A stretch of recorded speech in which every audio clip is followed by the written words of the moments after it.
د سولې مخامخ مذاکراتو د ځنډ مهم عوامل روښانه شول. دا چې کوم عوامل دي دا په ځواک ټي وي چینل کې را سره وګورئ. ګرانو ملګرو السلام علیکم. په دې هیله چې تاسو به روغ او جوړ یاستئ ویډیو تر اخره را سره وګورئ. د سولې مخامخ مذاکراتو د ځنډ مهم عوامل روښانه شول.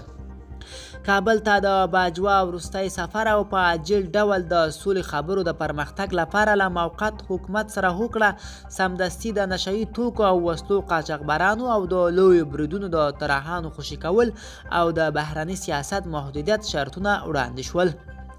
د ولسمشر غني په هغې خوشبینۍ هم درېیمه اونۍ د اوښتو په حال کې ده چې د مخامخ مذاکراتو د پیل لپاره یې له ښو خبرونو سره غوټه کړې وه.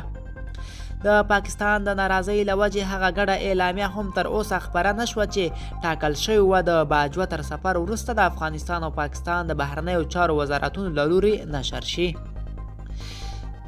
کابل ته د پاکستان د پوځ تر سفر 2 ورځې وروسته ولسمشر غني اتلانتیک شورا ته د افغانستان د سولې لیدلوري د تشریح کولو پر مهال وویل د سولې لپاره استعفا هغه تېروتنه وه چې ډاکټر نجیب الله وکړه او افغانستان په یو ځل لیدل شوي فلم بیا وخت نه ضایع کوي.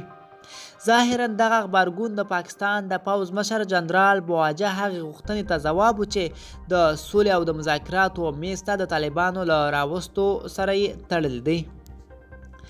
د معلوماتو له مخې دا ځل ټینګار پر دې ده چې که دقیق موقت حکومت نه منل کیږي نو اوج ته د سولو خبرو له رسېدو سره سم دی ولسمشر غني استعفا ومني او په دې توګه د حل لارې ته غاړه کیږدي. ولسمشر غني ورته په ځواب کې ویلي افغانستان د سولو خبرو لپاره تر اوسه ډیر انعطاف ښودلی.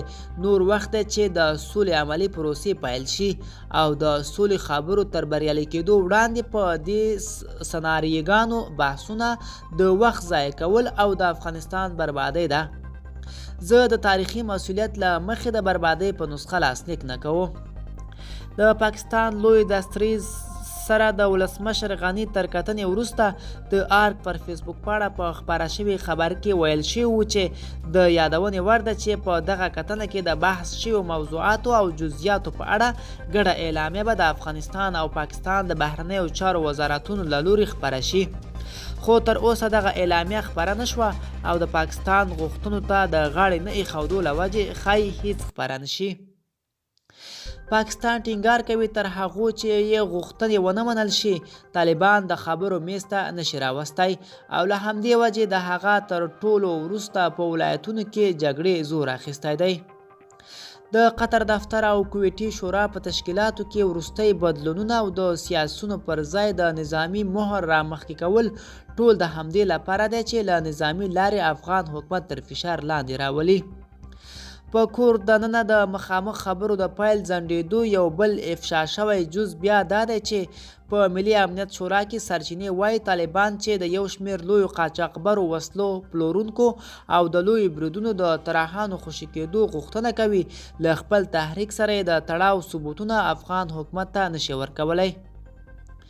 امنیت شورا د طالب بندیانو د خوشي کولو تخنیکي ټیم ته ویلي که تاسې د دغو کسانو په خوشي کولو ټینګار کوئ نو له خپل تحریک سره د تړاو ثبوتونو موږ ته راوړئ. د دغو بندیانو د هویت په اړه طالبانو سره یو کاغذ هم نشته. دوی د خپل اسناد یوې 3 اړخیزې خپلواکۍ او قاطع کمیټې ته وسپاري. دا ټول هغه عوامل دي چې له ټولو خوشبینو سره سره د بندیانو د خوشي کېدو او د مخامخ مذاکراتو د پیل پر وړاندې یې خنډونه جوړ کړي دي. ملګرو دا وه زموږ چمتو شوې ویډیو. د لا ښکلې ویډیوګانو لپاره زموږ ځواک ټي وي چینل سبسکرایب او تر بلې ویډیو ښه وخت.